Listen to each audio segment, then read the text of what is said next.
Good afternoon, readers. It's Tilly here from Tilly's Shelf, and today I'm going to do a short review of Little Dorrit by Charles Dickens. So my original plan for today was to do a full Victober wrap-up, but then I realised I had too much to say about Little Dorrit and it would just cause the video to be very imbalanced, and also Little Dorrit just deserves a bit of discussion by itself.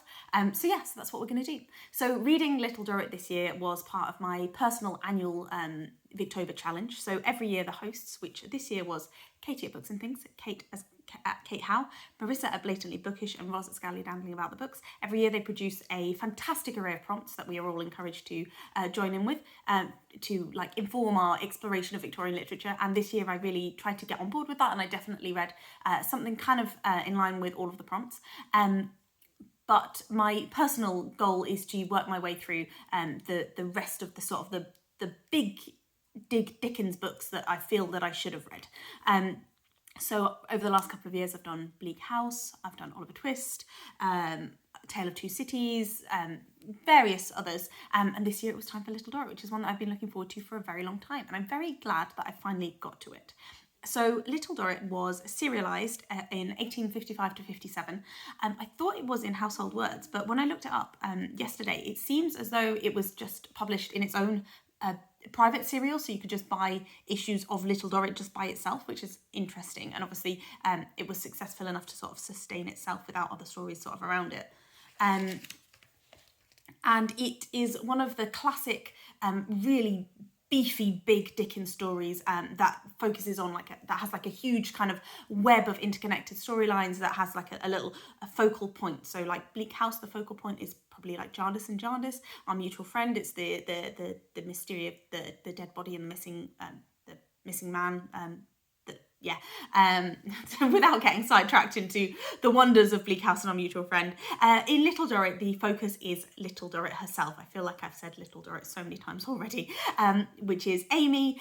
So Amy is a young woman who was born in a debtor's prison to a family that should be sort of relatively well-to-do, prosperous, kind of upper class, I suppose, but they came down as a result of some improvident speculations. It seems like they ended up in the debtor's prison. Amy was born there, and she has spent the whole of her life there up until the age of around 20 when the story begins.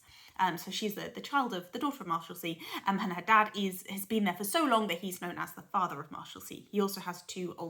She also has two older siblings that are involved in the plot.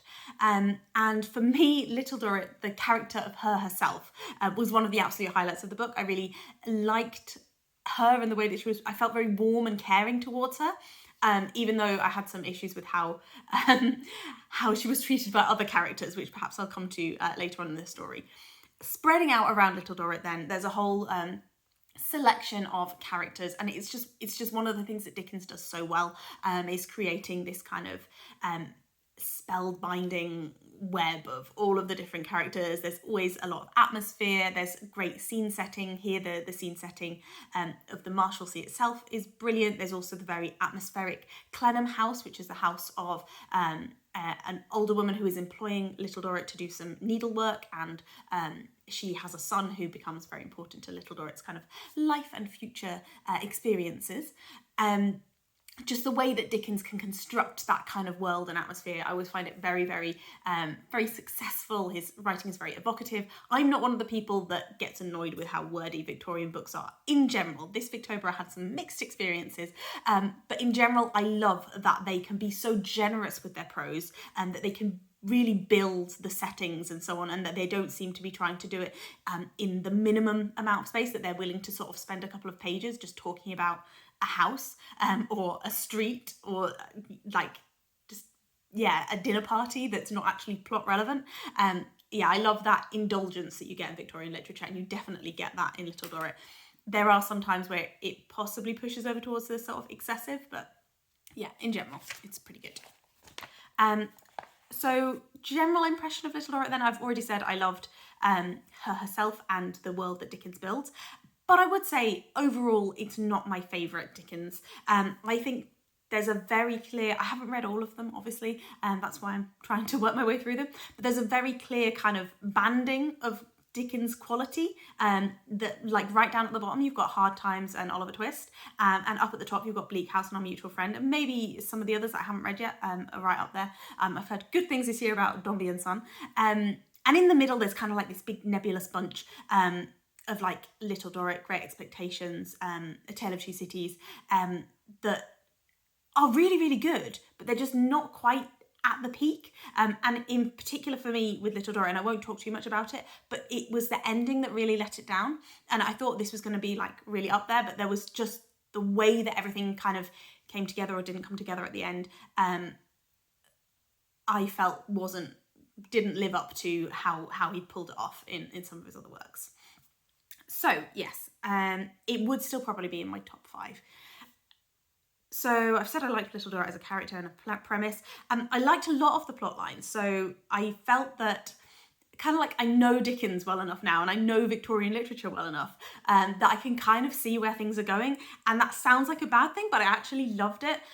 So there's a character, for instance, without going into spoilers, but just for people who have read the story, the character of Mr. Merdle, who is a sort of wealthy capitalist. That's a whole kind of subline of the story, is Mr. and Mrs. Merdle and their experiences in society, and everybody being really excited about how much money Mr. Merdle's making. And I just kind of had this kind of feeling of like, seeing how that was all set up and the way that things were talked about, I kind of had this feeling of like, I know how this is probably going to go, and I really hope that's pulled off well. And I did think that was done fantastically. And I was so, it's like when you guess the murderer in a murder mystery. It was like, it gave me a little buzz that everything went as badly as I thought it would, which is very strange. But, you know, when you're reading a book, you're allowed to feel bad about things going wrong, feel good about things going wrong. Yeah, so I found that really engrossing, and just the sort of fatalistic Victorian storytelling. I do kind of enjoy that, and you get it in a lot of different Victorian authors, but I just really like that. I really like the way that Dickens works his themes through the story.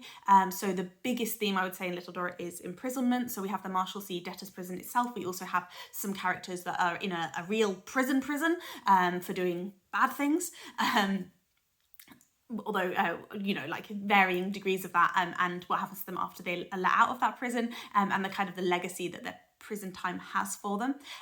And we also have imprisonment in other senses, like we have quarantine, we have people who feel probably trapped by their circumstances, imprisonment by disability. I have to say, one of the downsides of this book, and also Victorian literature in general, disability rep can be interesting, and there's this frequent recurring theme where disability can just be magically removed whenever it's plot convenient, because the character is doing something virtuous or good or whatever. That's just a Victorian thing, but I just thought I'd just mention it. So imprisonment by disability, also the imprisonment of ideas. One of the settings for this story, and it's a minor setting, but it's quite big in the importance that it has, is the Circumlocution Office. And this office obviously doesn't exist, but it's a metaphor for the incessant bureaucracy of government, and situations go into the Circumlocution Office and they're supposed to be getting fixed, but everyone there is just working to make sure that things don't get done as far as possible. And it's just a comment on sort of the way that politics was working at the time.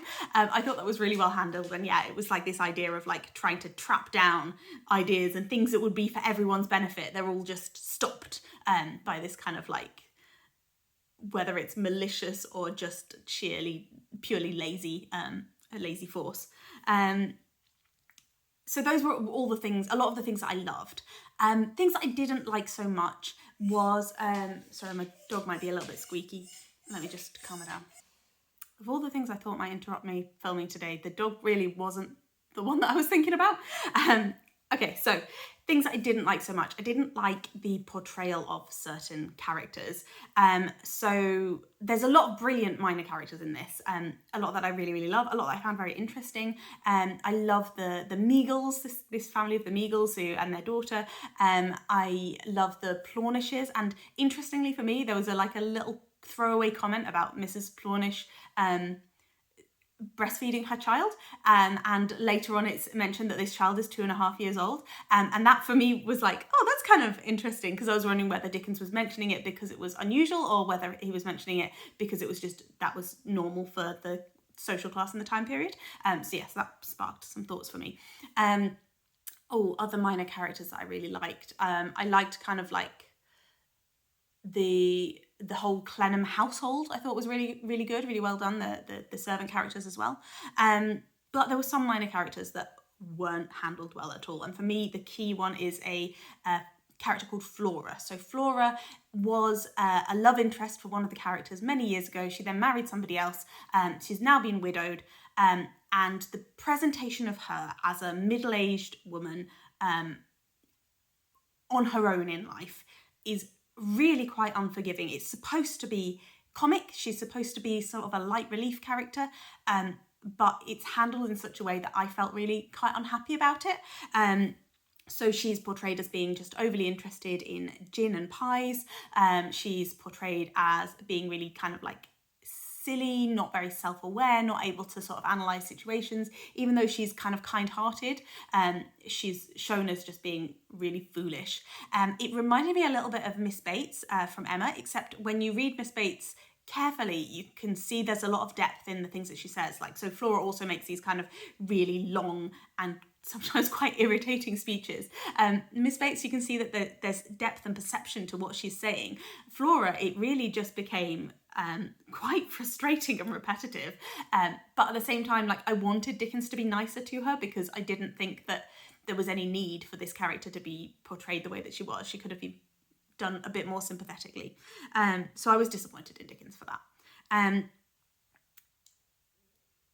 Yeah, also Little Dorrit herself, I would say, the way that she's treated by other characters.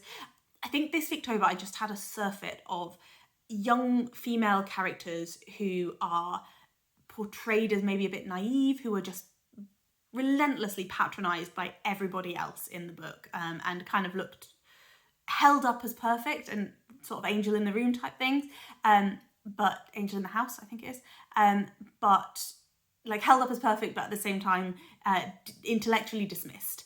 And that really bothered me with Little Dorrit, because she's got to be a very intelligent and resourceful young woman. You know, she's found her self-employment, she's found employment for her sister and her brother. She copes with being moved completely out of the world that she's used to. She copes with a whole range of situations throughout the story, and yet she's constantly treated as this kind of like fragile and unaware and very superficial. Not superficial, that's the wrong word. She's treated superficially by the other characters. She is not herself superficial. But yeah, she clearly is better than how she is portrayed in the book, because otherwise she couldn't do all the things that she does. But it just focuses on her sort of her virtue and innocence, without so much praising the skills that she clearly has. So yeah, I already mentioned that the ending was also another part that I didn't particularly like. I felt that normally Dickens's endings, everything fits together beautifully. With this ending, and I don't want to give anything away, I felt that the final explanation wasn't accounted for in the book up to that point. There were some things that were, but some things that were just like, I needed a bit more of a hint for that. I needed a bit more background to that on the way through the story. And yes, the eventual explanation, you can see all the steps towards there, the clues are all there, but it's like you thought you were building one puzzle, but instead you're building a different puzzle, and the puzzle that you were building just wasn't as interesting as the puzzle that you set out to build. So yeah, so I was let down by the ending. Please let me know if you also read Little Dorrit, whether this year or any other year, what you thought of that. If you also had your reservations about the ending, if there were any particular characters that you yourself particularly enjoyed, like any highlights or any recommendations for if I love Bleak House and Our Mutual Friend, and Little Dorrit was just a little bit worse, like what should be the next one? I'm thinking maybe Dombey and Son or David Copperfield, but let me know what you think. Thank you very much for watching.